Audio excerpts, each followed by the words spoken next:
Hello friends, welcome to the success Kendra. Friends देखिए, जैसे आप सभी लोग जानते हैं कि हम लोग ज्ञान बिंदु का जो नया करंट अफेयर्स का वार्षिक अंक बुक आया हुआ है उसको कवर कर रहे हैं।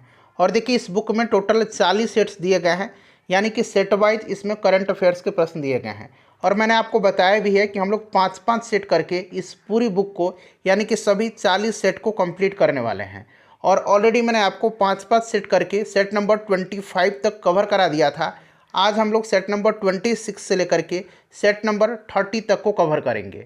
फ्रेंड्स, अगर आप चैनल पर पहली बार विजिट कर रहे हैं तो ज़रूर चैनल को सब्सक्राइब कर लीजिए, और जो बगल में बेल आइकन है, घंटी का निशान है, उसको भी ज़रूर दबा लीजिएगा, ताकि जब भी कोई भी इम्पोर्टेंट वीडियो बिहार दरोगा, बीपीएससी टीचर 2.0, सिविल कोर्ट और बिहार एसएससी इंटर भर्ती से संबंधित अपलोड किया जाए तो उसका नोटिफिकेशन सबसे पहले आपके पास पहुंच जाए। तो चलिए फ्रेंड्स, सेशन आज के स्टार्ट करते हैं। पहले प्लीज़ सभी लोग सेशन को लाइक कर देंगे, और जब सेशन समाप्त हो जाएगा तो इसका लिंक जो है कम से कम किसी भी एक ग्रुप में अवश्य ही शेयर कर दीजिए।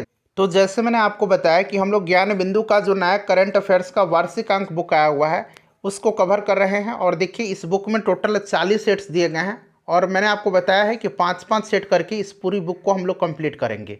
ऑलरेडी मैंने आपको सेट नंबर 1 से लेकर के सेट नंबर 5 तक को एक अलग वीडियो में, सेट नंबर 6 से सेट नंबर 10 तक को एक अलग वीडियो में, सेट नंबर 11 से लेकर के 15 तक के करंट अफेयर्स के प्रश्नों को अलग वीडियो में, 16 से लेकर के 20 तक एक अलग वीडियो में, और 21 से लेकर के 25 तक को एक अलग वीडियो में कवर करा दिया है। मात्र आपका 2 वीडियो में पूरा यह 40 सेट कंप्लीट हो जाएगा। आज हम लोग सेट नंबर 26 से लेकर के 30 तक को कवर करेंगे। तो चलिए, और एक एक वर्ड मैंने ठीक वैसे ही रखा है जैसे इस बुक में दिया गया है। इसी प्रकार से दिया गया है current affairs model practice set 26। पहला प्रश्न पढ़िए कि विश्वकर्मा योजना के पहले चरण में, ध्यान रखेंगे, विश्वकर्मा योजना के पहले चरण में कितने रुपये तक का ऋण प्रदान किए जाने का प्रावधान किया गया है। देखिए फ्रेंड्स, विश्वकर्मा योजना के पहले चरण में 1 लाख रुपये तक का ऋण 5% ब्याज दर पर प्रदान किया जाएगा। ऑप्शन ए जो होगा इसका राइट आंसर हो जाएगा। 1 लाख रुपये तक का ऋण 5% ब्याज दर पर प्रदान किया जाएगा। और इस योजना के दूसरे चरण में अगर पूछता, यहाँ तो पहला चरण पूछा है, अगर दूसरा चरण पूछता तो दूसरे चरण में 2 लाख रुपये, कितना, 2 लाख रुपये 5% ब्याज दर पर जो है ऋण प्रदान किया जाएगा। क्लियर? तो ये दोनों याद रखेंगे। और देखिए, इस योजना को प्रधानमंत्री नरेंद्र मोदी जी ने 17 सितंबर 2023 को विश्वकर्मा जयंती पर लॉन्च किया, और यह पहल मुख्य रूप से ओबीसी वर्ग में आने वाले सुनार, लोहार, धोबी, हेयर ड्रेसर और राजमिस्त्री जैसे पेशेवरों को लक्षित करती है। तो ये सभी पॉइंट्स फ्रेंड्स ध्यान रखेंगे। और देखिए, ये जो बुक है ज्ञान बिंदु का करंट अफेयर्स का वार्षिक अंक, ये खास करके बिहार दरोगा, बीपीएससी शिक्षक भर्ती 2.0, बिहार सिविल कोर्ट परीक्षा और Bihar SSC inter level exam के लिए बड़ा ही महत्वपूर्ण है। चलिए, दूसरा प्रश्न पढ़ेंगे कि निम्नलिखित में से कहाँ से ग्राफीन ऑरोरा कार्यक्रम की शुरुआत की गई है।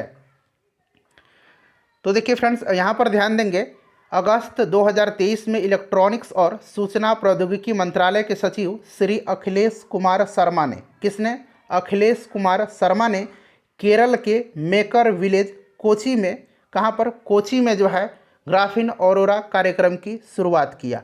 ठीक है ना, उद्घाटन किया है इन्होंने, ध्यान रखिएगा, बड़ा ही इम्पॉर्टेंट है। चलिए, और देखिए, India graphene engineering and innovation centre नामक एक गैर लाभकारी कंपनी की स्थापना भी की गई है, तो इसे भी आप ध्यान रखिएगा। नेक्स्ट क्वेश्चन है हमारा कि अंतर्राष्ट्रीय बाघ दिवस प्रतिवर्ष कब मनाया जाता है। तो देखिए, अंतर्राष्ट्रीय बाघ दिवस जो है यह मनाया जाता है 29 जुलाई को।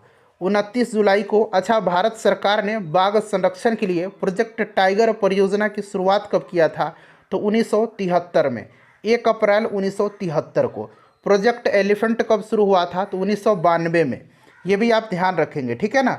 चलिए, उसके बाद नेक्स्ट क्वेश्चन कर लेंगे। और 2009 में, याद रखेंगे, 2009 में हिम तेंदुआ परियोजना शुरू किया गया।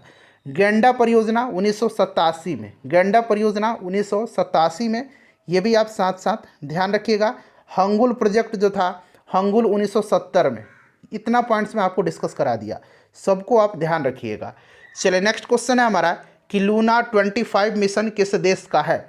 लूना 25 जो है यह रसिया का जो है यह मून मिशन है, और चंद्रमा पर सॉफ्ट लैंडिंग का यह मिशन था जो कि फेल हो गया था, असफल हो गया था। चलो इसके बाद नेक्स्ट क्वेश्चन है हमारा कि ग्लोबल स्टार्टअप इकोसिस्टम रिपोर्ट 2023 के अनुसार भारतीय शहर बेंगलुरु को कौन सा स्थान मिला है। तो देखिए यहाँ पर ध्यान दीजिएगा, ग्लोबल स्टार्टअप इकोसिस्टम रिपोर्ट के अनुसार भारतीय शहर बेंगलुरु जो है इसको 20वां स्थान हासिल हुआ है। यह रिपोर्ट स्टार्टअप जीनोम के द्वारा, स्टार्टअप जीनोम यहाँ मैं लिखता हूँ, स्टार्टअप जीनोम के द्वारा जो है यह जारी किया गया। ये भी आप ध्यान रखिएगा, ठीक है ना। और देखिए फ्रेंड्स, इस रिपोर्ट के अनुसार प्रथम स्थान पर सिलिकॉन वैली संयुक्त राज्य अमेरिका का है, सिलिकॉन वैली। तो यहाँ पर राइट आंसर इसका हो जाएगा आपका 20वां, जो कि ऑप्शन नंबर सी में दिया गया है। अगला प्रश्न हमारा क्वेश्चन नंबर 6 कि हाल ही में कार्बनलाइट मेट्रो ट्रैवल पहल किस मेट्रो द्वारा शुरू किया गया है। कार्बन लाइट है, कार्बन लाइट नहीं, कार्बन लाइट मेट्रो ट्रैवल पहल किस मेट्रो द्वारा शुरू किया गया है। तो देखिए फ्रेंड्स, यह दिल्ली मेट्रो के द्वारा जो है दिल्ली मेट्रो रेल कॉरपोरेशन ने कार्बन लाइट मेट्रो ट्रैवल नामक एक पहली नवीनतम पहल शुरू की है। और देखिए डीएमआरसी यानी कि दिल्ली मेट्रो रेल कॉरपोरेशन का लक्ष्य अपने यात्रियों को उनकी यात्रा विकल्पों के महत्वपूर्ण पर्यावरणीय प्रभाव के बारे में बताना है। तो ये भी आप ध्यान रखिएगा। तो ये दिल्ली मेट्रो हो जाएगा DMRC, DMRC Delhi metro rail corporation.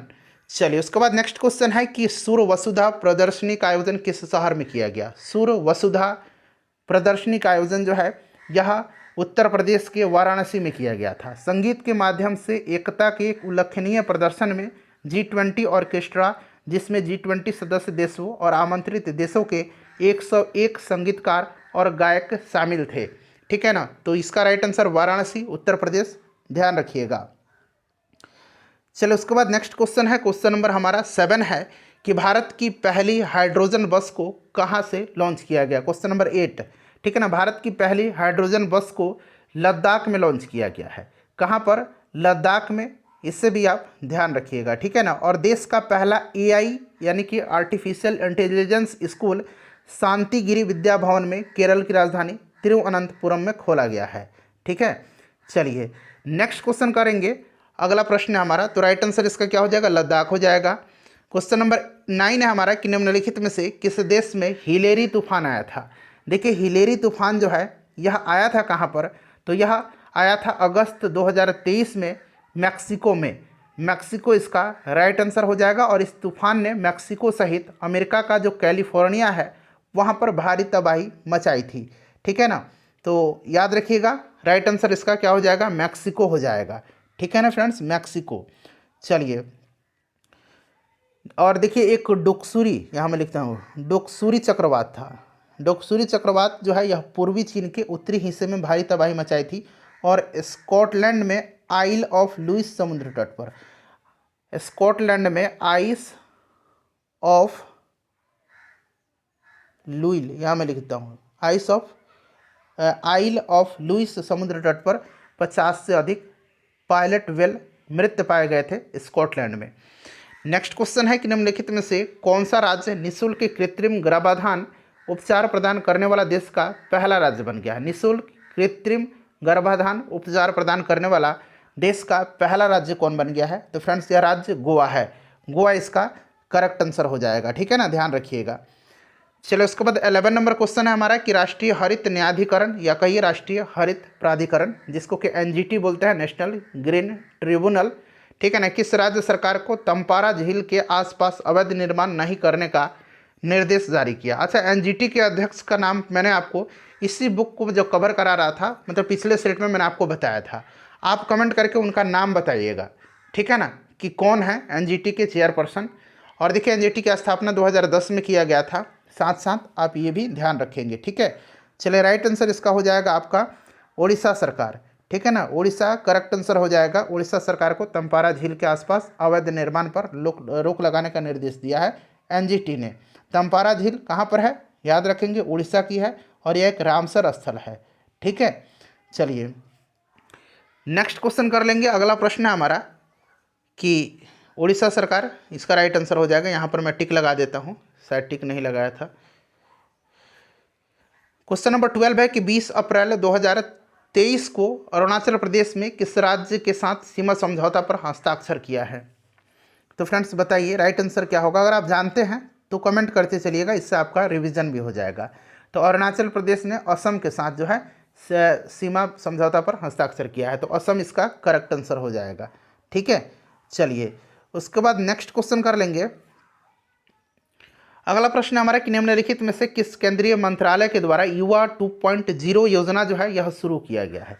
युवा 2.0 योजना, इस योजना का उद्देश्य 30 वर्ष से कम उम्र के युवा नवोदित लेखकों को प्रोत्साहित करना है और केंद्रीय शिक्षा मंत्रालय के द्वारा जो है युवा 2 योजना स्टार्ट किया गया है शिक्षा मंत्रालय के द्वारा। ठीक है, याद रखिएगा। चलिए नेक्स्ट क्वेश्चन कर लेंगे कि भारत सरकार के किस राज्य में, यहाँ पर देखिए डाई क्रायोसौरिड डायनासोर के अवशेष का खोज किया गया है। किस राज्य में डाई क्रायोसौरिड डायनासोर के अवशेष का खोज किया गया है? तो फ्रेंड्स यह किया गया है राजस्थान में। राजस्थान इसका राइट आंसर हो जाएगा। ठीक है ना। और राजस्थान की नूर शेखावत जन्म प्रमाण पत्र प्राप्त करने वाली पहली ट्रांसजेंडर बन गई हैं। ये भी आप ज़रूर याद रखिएगा।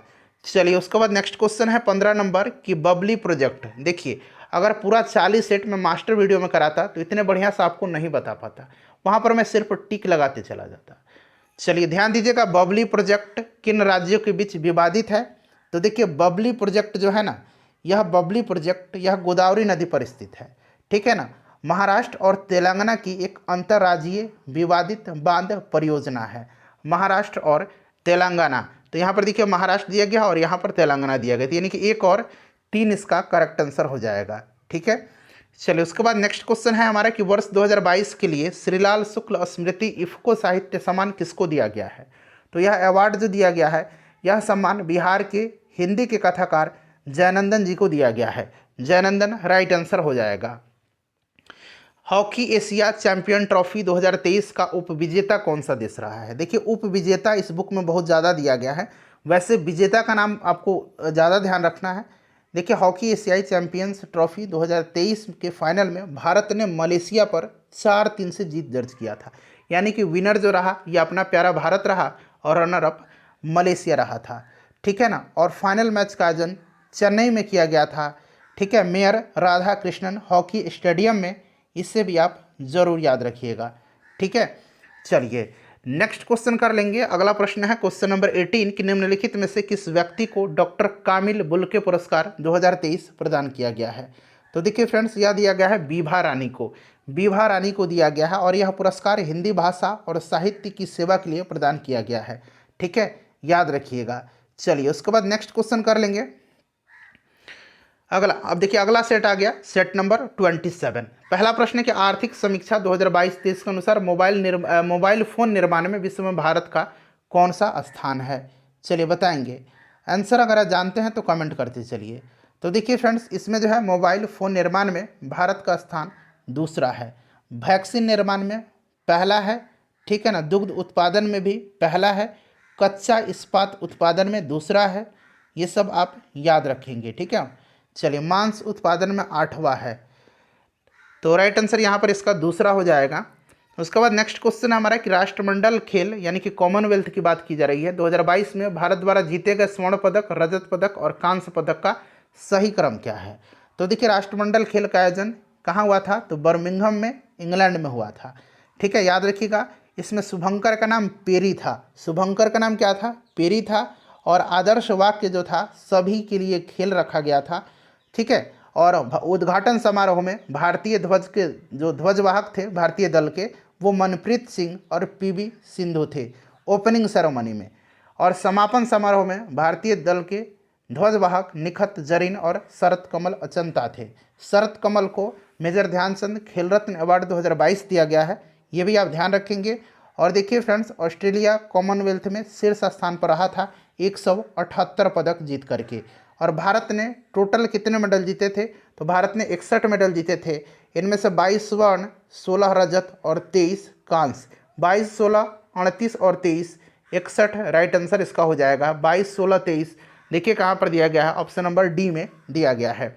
चलिए अगला प्रश्न है, अच्छा अगला कॉमनवेल्थ कहाँ पर होगा? आप कमेंट करके एक बार बताइए। मैं कई बार बताया हूँ, जितने भी खेल प्रतियोगिताएं अगले बार आयोजन होंगे वो सब मैं आपको लगातार बताते चलता हूँ। आप लोग बताइए, मैं जानना चाहता हूँ कि आपको ध्यान में रहता भी है या वैसे ही मैं बोलता हूँ।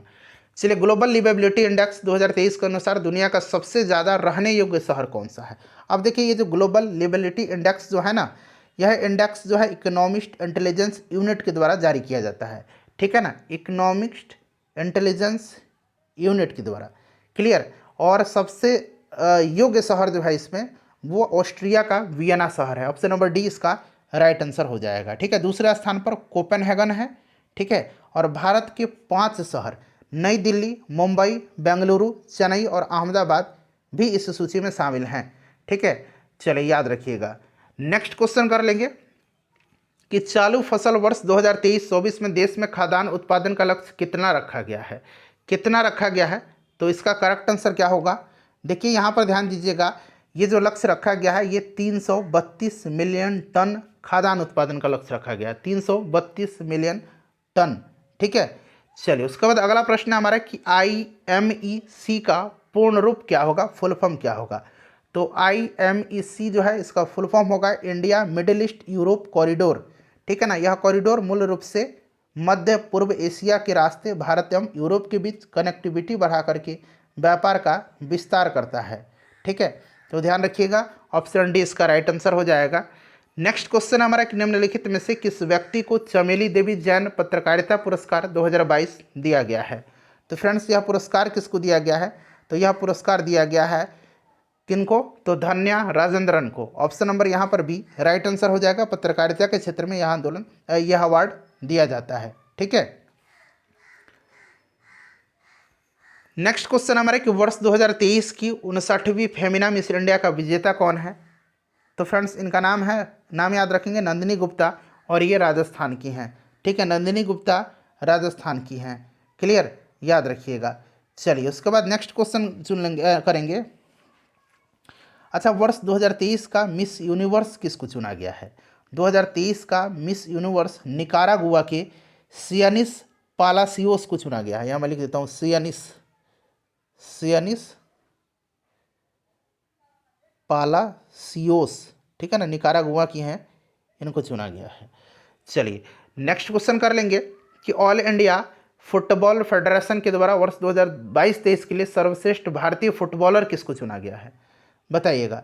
तो फ्रेंड्स, यह चुना गया है किसको? यह चुना गया है लालियान जुवाला छांगटे को, ठीक है। याद रखेंगे, ये मिजोरम के हैं।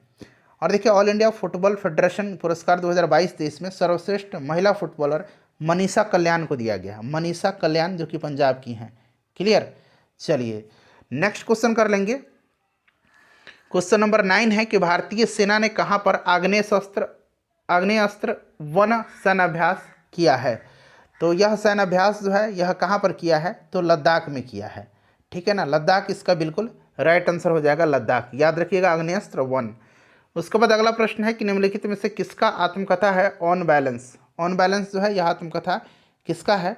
तो याद रखिएगा, ऑन बैलेंस जो है यह आत्मकथा है किसकी?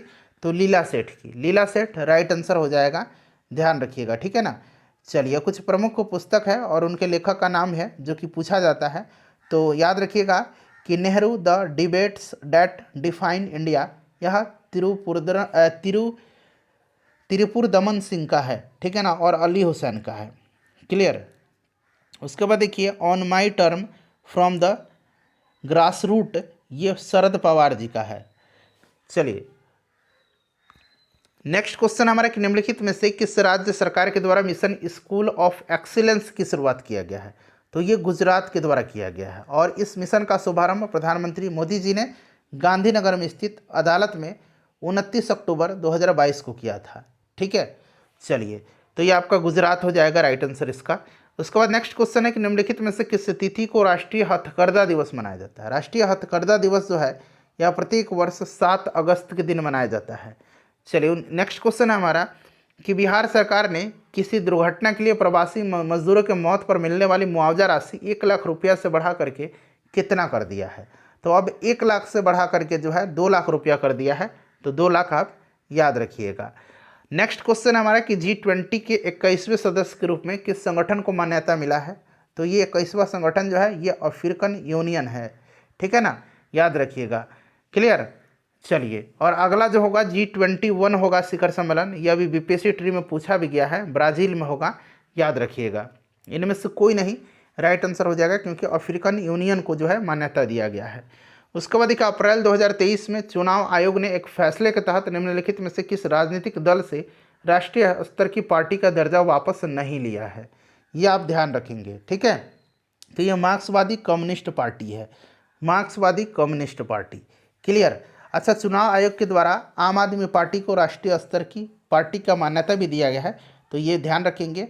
अब कितना पार्टी हो गया है, तो 6 पार्टी हो गया। पहले 8 था, तो 3 को निकाल दिया गया था, तृणमूल कांग्रेस को, राष्ट्रवादी कांग्रेस पार्टी को और भारतीय कम्युनिस्ट पार्टी को, ठीक है। 3 का दर्जा वापस ले लिया गया, तो बच गया 5। अब 5 जब बचा तो आम आदमी पार्टी को मिल गया, तो इस समय वर्तमान में 6 राजनीतिक पार्टियां हैं, ठीक है ना, राष्ट्रीय। चलिए, राष्ट्रीय विनिर्माण नवाचार सर्वेक्षण 2021-22 के अनुसार सबसे ज़्यादा अभिनव राज्य कौन सा है, तो यह राज्य जो है यह कर्नाटक है। सबसे ज़्यादा इनोवेटिव राज्य जो है, अभिनव का मतलब इनोवेटिव को बोलेंगे, यह कौन सा है, कर्नाटक है, ठीक है। चलिए, उसके बाद अगला प्रश्न है क्वेश्चन नंबर 17 कि संयुक्त राज्य अमेरिका ने किस वर्ष तक निवल कार्बन शून्य को लक्ष्य घोषित किया है। चलिए, राइट आंसर बताइए। तो देखिए, अमेरिका ने 2050 तक रखा है, 2050 तक, और भारत ने निवल कार्बन शून्य का लक्ष्य 2070 रखा है। भारत 2070, अमेरिका 2050 रखा है, ठीक है ना। चीन, रसिया, इंडोनेशिया, सऊदी अरब ये लोग 2060 रखे हुए हैं। साउथ अफ्रीका भी 2050 रखा है।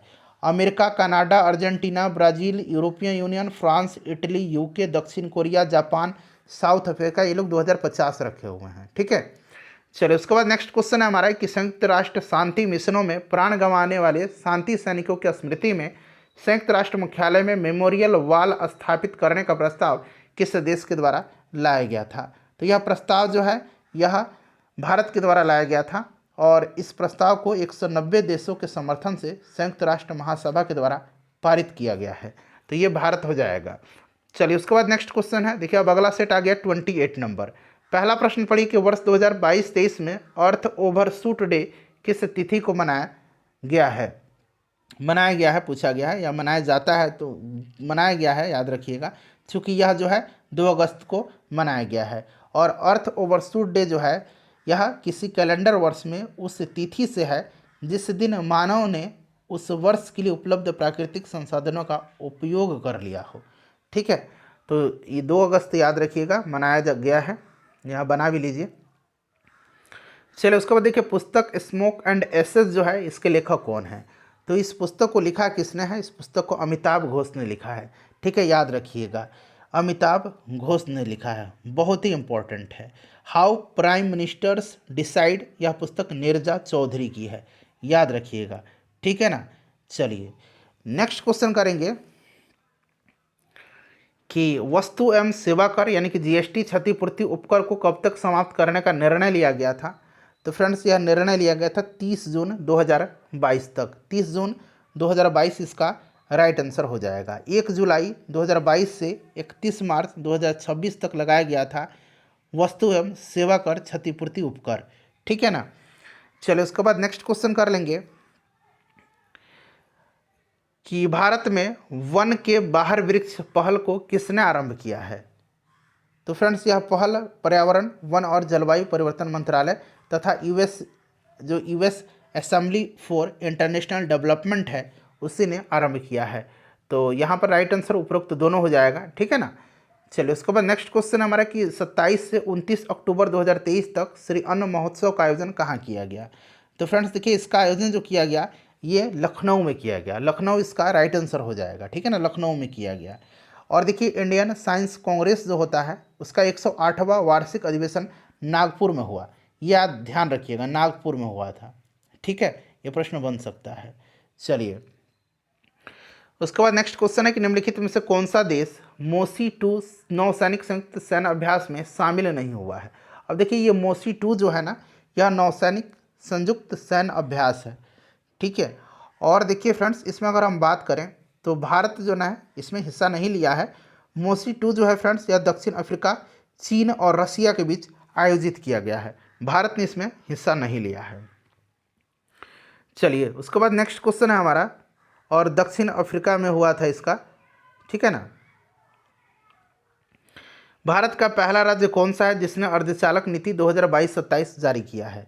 तो अर्धचालक नीति जो है, यह पहला राज्य गुजरात है। गुजरात इसका राइट आंसर हो जाएगा, ऑप्शन नंबर डी, गुजरात ने चालू किया है, ठीक है। चलिए, और देखिए तेलंगाना सरकार ने हाल ही में कालेश्वरम परियोजना को पुनः शुरू किया है, कालेश्वरम, ठीक है, याद रखिएगा। चलिए उसके बाद नेक्स्ट क्वेश्चन है हमारा कि भारतीय खिलाड़ी ने टोक्यो ओलंपिक 2020 के जो 32वां ग्रीष्मकालीन ओलंपिक था, कितने कांस्य पदक जीते थे? तो देखिए भारत की अगर हम बात करते हैं तो भारत ने 1 स्वर्ण पदक जीता था, नीरज चोपड़ा ने दिलाया था जैवलिन थ्रो में, ठीक है ना, भाला फेंक में, और 2 रजत पदक जीता था और 4 कांस्य पदक जीता था, यानी कि टोटल भारत ने 7 मेडल जीते थे, ठीक है, और भारत को 48वां पोजीशन प्राप्त हुआ था। चलिए उसके बाद नेक्स्ट क्वेश्चन है हमारा कि निम्नलिखित में से कौन 8वां रायसीना संवाद का मुख्य अतिथि थी? तो फ्रेंड्स यह कौन थी? तो यह जॉर्जिया मेलोनी, ये इटली के प्रधानमंत्री हैं, यही थी, ठीक है ना, याद रखिएगा। चलिए उसके बाद नेक्स्ट क्वेश्चन, और रायसीना संवाद का आयोजन विदेश मंत्रालय के द्वारा किया जाता है, इस चीज़ को आप ध्यान रखिएगा जरूर, ठीक है ना। चलिए उसके बाद अगला प्रश्न है कि एशिया यूनिवर्सिटी रैंकिंग 2023 में प्रथम स्थान किस यूनिवर्सिटी को मिला? तो पहला स्थान जो है एशिया में वो मिला था सिंधुआ यूनिवर्सिटी को, ठीक है ना, तो ऑप्शन सी राइट आंसर हो जाएगा।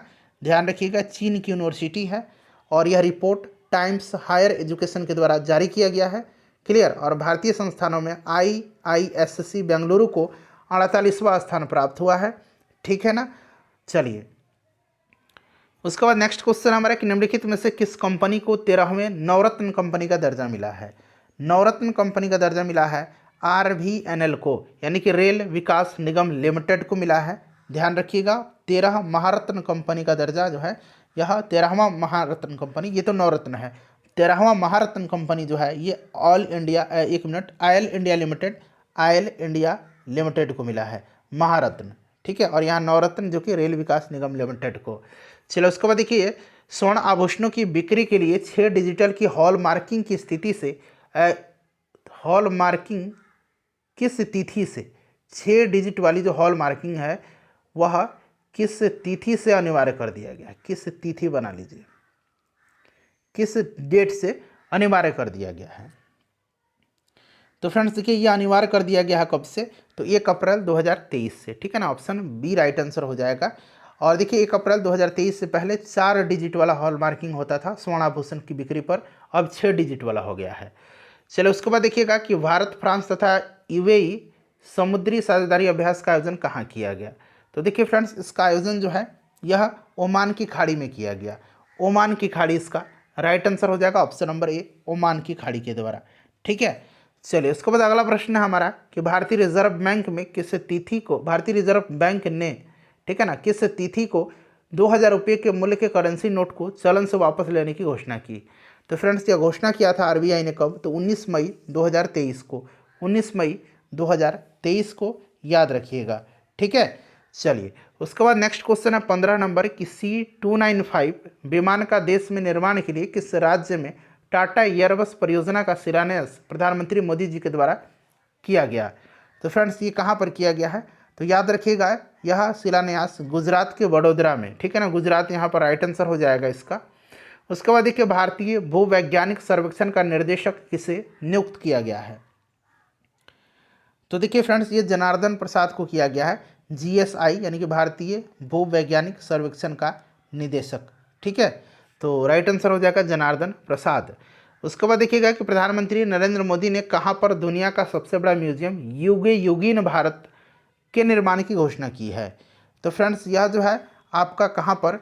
तो याद रखेंगे नई दिल्ली में, और यह दुनिया का सबसे बड़ा म्यूजियम है युगे युगीन भारत, ठीक है, तो ये नई दिल्ली राइट आंसर हो जाएगा।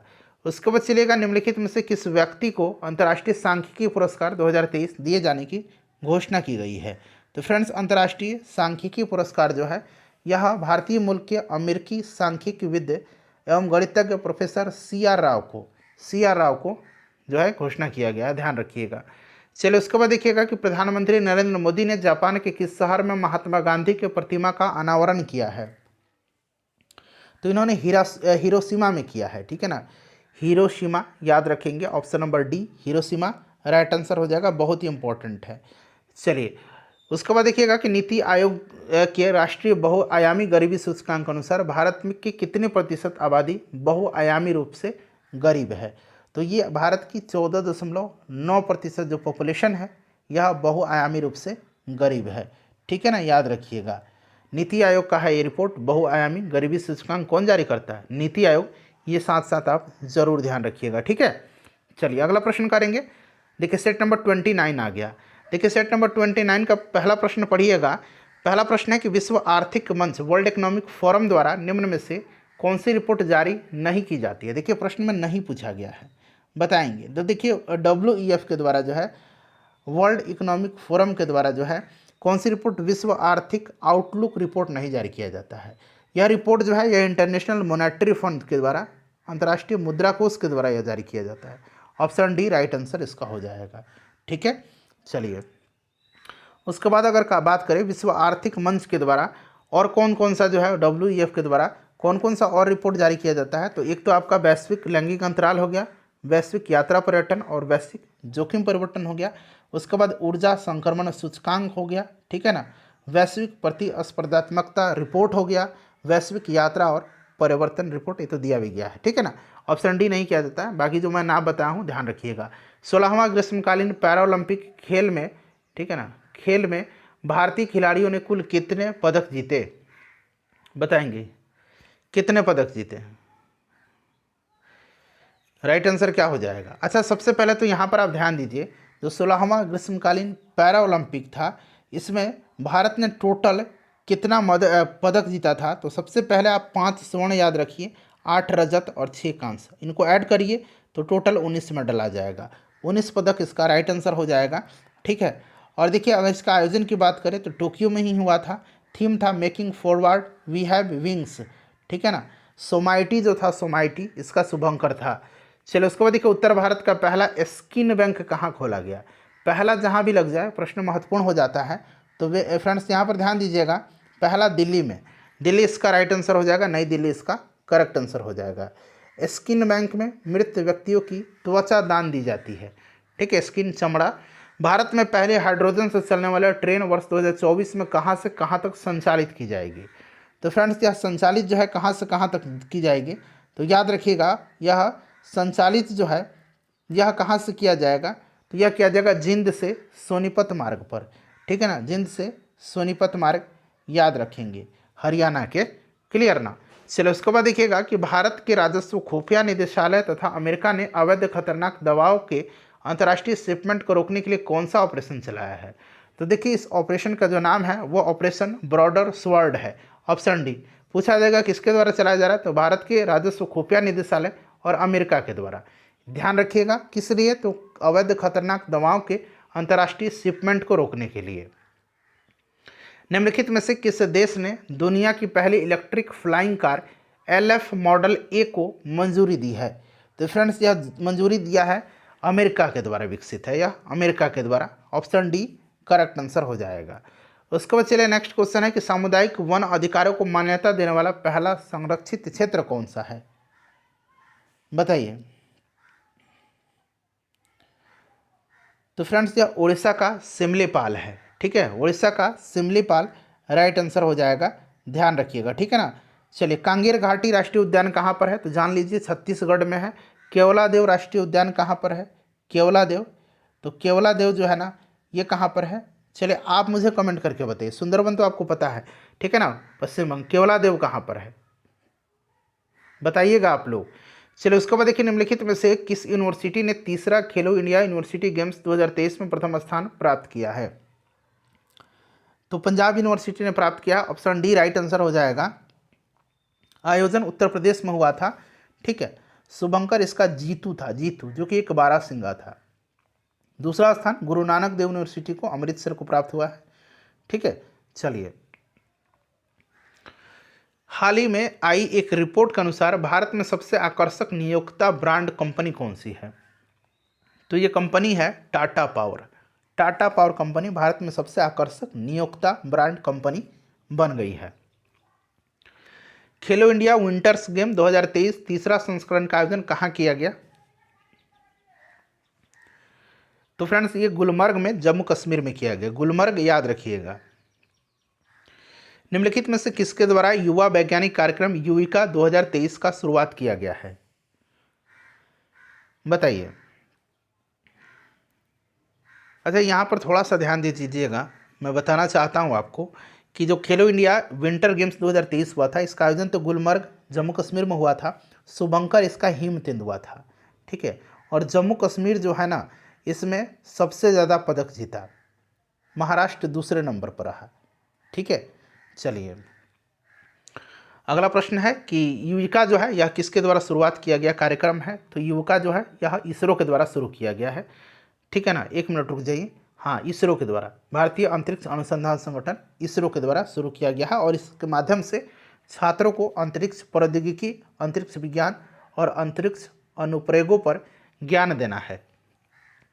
निम्नलिखित में से कौन भारतीय तटरक्षक बल के नए निदेशक नियुक्त किए गए हैं, तो फ्रेंड्स ये राकेश पाल नियुक्त किए गए हैं, राकेश पाल राइट आंसर हो जाएगा, ठीक है, ध्यान रखिएगा।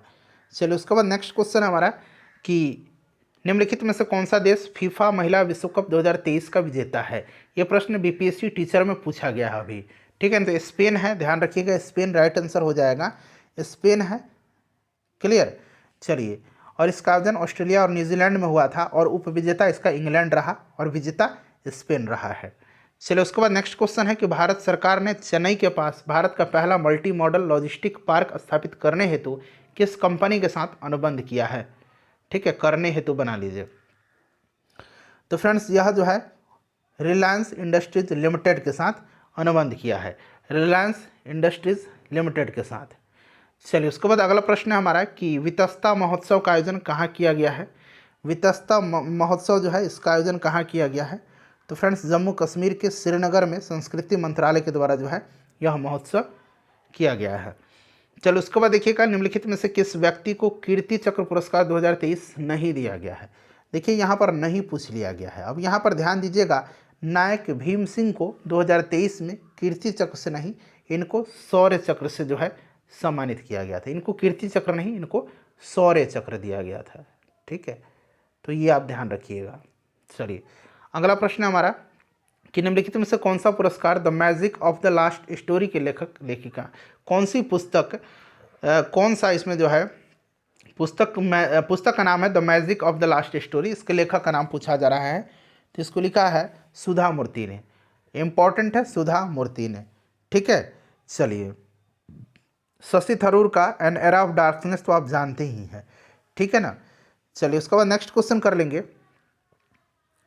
कि केंद्रीय अन्वेषण ब्यूरो यानी कि सीबीआई ने वर्ष 2023 में अपनी स्थापना के कितने वर्ष पूरे होने पर हीरक जयंती मनाया है, तो फ्रेंड्स ये हीरक जयंती मनाया है आपका कौन सा जो है 60वां वर्ष पूरा होने पर, ठीक है ना, तो 60 राइट आंसर हो जाएगा।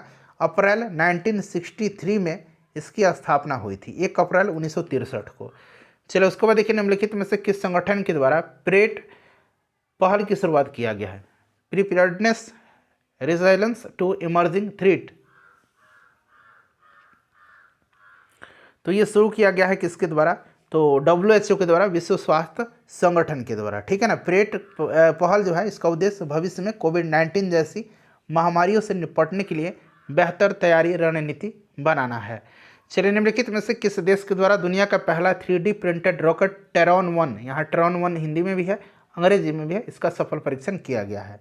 तो देखिए टेरॉन 1 का जो है सफल परीक्षण जो है यह किसके द्वारा किया गया है, तो याद रखेंगे यह किया गया है अमेरिका के द्वारा, ठीक है ना। चले, और यह परीक्षण good luck have fun mission का हिस्सा है, good luck have fun mission का हिस्सा है। हाल ही में कौन सा भारतीय संस्थान लैंगिक रूढ़िवादिता पर एक हैंडबुक जारी किया है, तो यह सर्वोच्च न्यायालय ने जारी किया है। चलिए नेक्स्ट क्वेश्चन है कि रोहिणी आयोग का संबंध किससे है, रोहिणी आयोग का संबंध जो है यह अन्य पिछड़ा वर्ग आरक्षण के उपवर्गीकरण से है, तो अन्य पिछड़ा वर्ग आरक्षण से, इसका राइट आंसर हो जाएगा। जस्टिस जी रोहिणी की अध्यक्षता में गठित 4 सदस्यीय आयोग ने अपनी रिपोर्ट राष्ट्रपति द्रौपदी मुर्मू को सौंपी है, और इस आयोग का गठन पिछड़ा वर्ग आयोग की सिफारिश पर 2 अक्टूबर 2017 को किया गया था, ठीक है। इस आयोग का कार्यकाल 14 बार बढ़ाया गया है, ये भी आप ध्यान रखिएगा।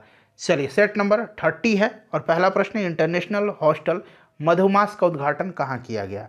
तो देखिए इंटरनेशनल हॉस्टल जो है मधुमास, इसका उद्घाटन किया गया है नई दिल्ली में। नई दिल्ली इसका राइट आंसर हो जाएगा। ध्यान रखिएगा, नरेंद्र सिंह तोमर के द्वारा जो है इसका शुभारंभ किया गया। अगला प्रश्न है हमारा कि प्रधानमंत्री नरेंद्र मोदी द्वारा किस राज्य में साई हीरा ग्लोबल कन्वेंशन सेंटर का उद्घाटन किया गया है। तो फ्रेंड्स यह जो है उद्घाटन किया गया है कहाँ पर, तो आंध्र प्रदेश में किया इन्होंने। आंध्र प्रदेश बिल्कुल राइट आंसर हो जाएगा। चलिए उसके बाद तीसरा प्रश्न है कि किस अंतरिक्ष एजेंसी ने पुष्टि की है कि पहली बार मंगल ग्रह से पृथ्वी पर एक एलियन सिग्नल भेजा गया है। तो फ्रेंड्स यह ESA यूरोपीय अंतरिक्ष एजेंसी है। ESA यूरोपीय अंतरिक्ष एजेंसी, ठीक है ना। तो उसके बाद देखिए आर्मी सर्विस कोर में communication zone mechanical transport battalion का कार्यभार संभालने वाली पहली महिला अधिकारी कौन बनी है। तो इनका नाम है कर्नल सुचिता शेखर, ठीक है ना, कर्नल सुचिता शेखर। ध्यान रखिएगा, इम्पॉर्टेंट है। चलिए उसके बाद नेक्स्ट क्वेश्चन है हमारा कि विश्व जल दिवस कब मनाया जाता है। तो प्रत्येक वर्ष 22 मार्च के दिन विश्व जल दिवस और बिहार दिवस भी मनाया जाता है। ध्यान रखिएगा, बड़ा ही इम्पॉर्टेंट है, ठीक है। अच्छा, भारत का वाटरमैन किसको कहा जाता है। तो राजेंद्र सिंह को भारत का जल पुरुष यानी कि वाटरमैन कहा जाता है, ठीक है, ध्यान रखिएगा। भारत का बर्डमैन किसको कहा जाता है। सलीम अली को कहा जाता है। भारत का फॉरेस्ट मैन किसको कहा जाता है, यानी कि forest man of India Jadav Payeng को कहा जाता है, ठीक है। ये सब आप ध्यान रखिएगा। नेक्स्ट क्वेश्चन कर लेंगे। यहाँ पर देखिए 22 अप्रैल की पृथ्वी दिवस हो जाएगा, 5 जून के दिन पर्यावरण दिवस और 11 जुलाई के दिन विश्व जनसंख्या दिवस मनाया जाता है। चलो उसके बाद देखिएगा कि किस केंद्रीय मंत्रालय ने युवा पेशेवरों के लिए दक्षता पोर्टल लॉन्च किया है। तो फ्रेंड्स यह कार्मिक लोक शिकायत और पेंशन मंत्रालय के द्वारा जो है यह जारी किया गया है। उसके बाद देखिएगा कि 7 जून 2023 को निम्नलिखित में से कौन सा बैंक, यहाँ पर देखिए inter operable cardless cash withdrawal सुविधा शुरू करने वाला पहला सार्वजनिक क्षेत्र का बैंक बन गया है, जिसके माध्यम से कस्टमर बैंक के ATM से UPI का उपयोग करके नकदी निकाल सकता है।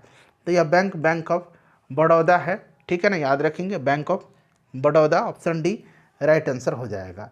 चलिए उसके बाद नेक्स्ट क्वेश्चन है हमारा, उस भारतीय धावक का नाम बताइए जिसने बेल्जियम के मर्कसेम में फ्लैडर्स कप 2023 एथलेट पुरुषों की जो प्रतियोगिता है उसमें 100 मीटर और 200 मीटर दौड़ श्रेणी में स्वर्ण पदक जीता है। तो ये कौन है, तो फ्रेंड्स ये अमलान बोर्गोहेन है। ध्यान रखिएगा, अमलान बोर्गोहेन। चलिए उसके बाद नेक्स्ट क्वेश्चन है कि समर्थ अभियान के तहत ग्रामीण विकास मंत्रालय का लक्ष्य कितने ग्राम पंचायत में डिजिटल परिवर्तन लाना है। तो फ्रेंड्स ये लाना है कितने में, तो 50,000 पंचायत में। 50,000 पंचायत इसका राइट आंसर हो जाएगा, ठीक है ना, 50,000 पंचायत याद रखिएगा। चलिए उसके बाद नेक्स्ट क्वेश्चन है हमारा कि जून 2023 में भारत और ADB यानी कि एशियन डेवलपमेंट बैंक, एशियाई विकास बैंक ने कृषि उत्पादकता और बागवानी कृषि व्यवसाय को बढ़ावा देने के लिए 130 मिलियन अमेरिकी डॉलर ऋण समझौते पर हस्ताक्षर किसके साथ किया है। तो फ्रेंड्स ये हिमाचल प्रदेश के साथ किया है, ठीक है। चलिए हाल ही में निम्नलिखित में से किस बैंक ने हैदराबाद में झील सफाई अभियान क्लीनथॉन शुरू करने के लिए एक NGO है ध्रुवांश, इसके साथ साझेदारी किया है। तो ये कौन सा बैंक है, तो फ्रेंड्स यह एक्सिस बैंक है, ठीक है ना। चलिए उसके बाद नेक्स्ट क्वेश्चन है कि निम्नलिखित में से किस शहर में पहली बार अंतर्राष्ट्रीय खेल फिल्म महोत्सव का आयोजन किया गया। पहली बार है इसीलिए इम्पोर्टेंट भी है। चलिए बताइए, कोलकाता में किया गया, कोलकाता में किया गया था, ध्यान रखिएगा, कोलकाता इसका राइट आंसर हो जाएगा, ठीक है। चलिए उसके बाद नेक्स्ट क्वेश्चन करेंगे। अच्छा, वन टैप वन ट्री अभियान उत्तर प्रदेश सरकार के द्वारा चालू किया गया है, ठीक है। गृह ज्योति योजना कर्नाटक सरकार के द्वारा शुरू किया गया है। मेघालय में भारतीय यूरोपीय संघ कनेक्टिविटी सम्मेलन का आयोजन किया गया था, साथ साथ ये भी आप ध्यान रखिएगा। किस स्थान पर नैनो जैव प्रौद्योगिकी अनुसंधान केंद्र ने नैनो यूरिया विकसित किया है।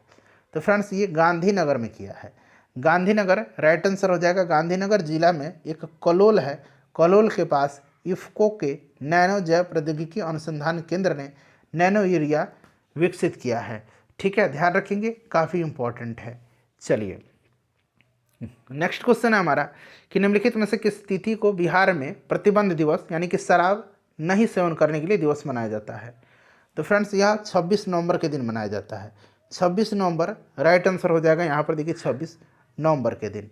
ठीक है, इंपॉर्टेंट है, याद रखें। अच्छा, बिहार पृथ्वी दिवस एक मनाया जाता है 9 अगस्त के दिन। बिहार पृथ्वी दिवस, ये पृथ्वी दिवस 22 अप्रैल को होता है, लेकिन बिहार पृथ्वी दिवस 9 अगस्त के दिन मनाया जाता है। डॉल्फिन दिवस 5 अक्टूबर के दिन मनाया जाता है, ये भी आप जरूर याद रखिएगा। ठीक है ना, चलिए। अच्छा, विजय दिवस 15 फरवरी के दिन बिहार में मनाया जाता है, ये भी आप ध्यान रखिएगा। नेक्स्ट क्वेश्चन हमारा कि निम्नलिखित में से किस देश में स्थित हैरिस पार्क का नाम बदल करके लिटिल इंडिया कर दिया गया है? तो लिटिल इंडिया गेटवे का उद्घाटन प्रधानमंत्री मोदी जी ने ऑस्ट्रेलिया में किया था। हैरिस पार्क का नाम बदल करके लिटिल इंडिया किया है ऑस्ट्रेलिया में। चलिए, उसके बाद नेक्स्ट क्वेश्चन है कि निम्नलिखित में से किस राज्य में राजा कृषि उत्सव मनाया गया है? राजा कृषि उत्सव मनाया गया है उड़ीसा में। उड़ीसा में मनाया गया है, और इस त्यौहार को स्विंग फेस्टिवल भी कहा जाता है। ठीक है, याद रखिएगा, उड़ीसा राइट आंसर हो जाएगा। उसके बाद देखिएगा कि जगन्नाकू चेबुदम योजना का उद्देश्य क्या है? जगन्नाकू चेबुदम योजना जो है, इस योजना का संबंध शिकायत निवारण से है। शिकायत निवारण इसका राइट आंसर हो जाएगा, ध्यान रखिएगा। चलिए, उसके बाद नेक्स्ट क्वेश्चन है हमारा कि विदेश व्यापार नीति 2023 के अनुसार भारत का लक्ष्य 2030 तक भारत के कुल निर्यात का कितना लक्ष्य हासिल करना है? तो फ्रेंड्स राइट आंसर इसका क्या हो जाएगा? तो राइट आंसर जो होगा फ्रेंड्स, ये आपका हो जाएगा 2 ट्रिलियन अमेरिकी डॉलर का। ठीक है, चलिए। नेक्स्ट क्वेश्चन है हमारा कि किस राज्य सरकार ने पेयजल सेवाओं में सुधार के लिए फ्रांसीसी विकास एजेंसी के साथ समझौता किया है? तो अभी हिमाचल प्रदेश सरकार ने जो है यह समझौता किया है, और इस परियोजना का उद्देश्य राज्य के 5 शहर मनाली, बिलासपुर, पालमपुर, नाहन और कारसोग में बेहतर जो है मल निकासी सुविधाएं विकसित करना है, और मनाली और पालमपुर में पेयजल आपूर्ति में सुधार करना है। तो ये आपका हिमाचल हो जाएगा। उसके बाद देखिएगा कि अंतर्राष्ट्रीय क्रिकेट में 12,000 रन बनाने वाले दूसरे सबसे तेज एशियाई बल्लेबाज कौन बने हैं? बताइएगा राइट आंसर क्या हो जाएगा? तो फ्रेंड्स ये बाबर आजम बने हैं। वहीं कोहली 276 पारी में यह कारनामा किया था, और बाबर ने 277 पारी में। तो बाबर आजम हो जाएगा, विराट कोहली पहले हो जाएंगे। चलिए, नागालैंड की पहली महिला मंत्री के रूप में किसने शपथ लिया है? तो इनका नाम क्या है? इनका नाम है सोलहौतु ओनुओ। ठीक है ना, क्रूस यहाँ पढ़ लीजिएगा। क्लियर, नागालैंड की पहली महिला मंत्री के रूप में इन्होंने शपथ लिया है, ध्यान रखिएगा, इंपॉर्टेंट है। ठीक है, चलिए। उसके बाद नेक्स्ट क्वेश्चन करेंगे, और देखिए राज्य विधान चुनाव में निर्वाचित होने वाली पहली महिला उम्मीदवार बनकर के इन्होंने इतिहास रचा है। कौन कौन है? तो एक तो हो गया आपका, यहाँ पर इनका नाम हो गया पढ़िए सलहौतु ओनुओ क्रूज। ठीक है ना, ये तो मंत्री बनी है। ठीक है, और इनके साथ एक और है हेकानी जकालू। इन्होंने दोनों ने जो है विधानसभा चुनाव जीता है, और ऐसा पहला बार हुआ है, मतलब पहली महिला हैं ये लोग जो निर्वाचित हुई हैं। चलिए, उसके बाद नेक्स्ट क्वेश्चन है, और मंत्री बनी है, ऑप्शन ए वाली। चलिए, उसके बाद देखिएगा कि हाल ही में प्रधानमंत्री मोदी के किस देश की यात्रा के दौरान हॉरिजन 2047 नामक समझौता दस्तावेज के अंतिम रूप दिया गया है? तो फ्रेंड्स ये आपका फ्रांस हो जाएगा। ठीक है ना, फ्रांस याद रखिएगा। और भारत और फ्रांस की सेना के बीच पहला संयुक्त सैन्य अभ्यास फ्रेंजेक्स जो है, फ्रेंजेक्स FRINGEX, फ्रांस इंडिया, ठीक है ना, एक्सरसाइज है ये, और केरल के तिरुवनंतपुरम में यह हुआ है, पैगोंडे सैन्य स्टेशन में। तो फ्रांस राइट आंसर हो जाएगा। फ्रेंड्स सेट नंबर 30 तक कंप्लीट हो गया। अगला आपका 36 से 30 तक हो गया। अगला आपको 31 से 35 तक, और फिर 36 से 40 तक, यानी कि 2 वीडियो में पूरा बुक कंप्लीट हो जाएगा। वीडियो को लाइक कर दीजिएगा, शेयर कर दीजिएगा इसको।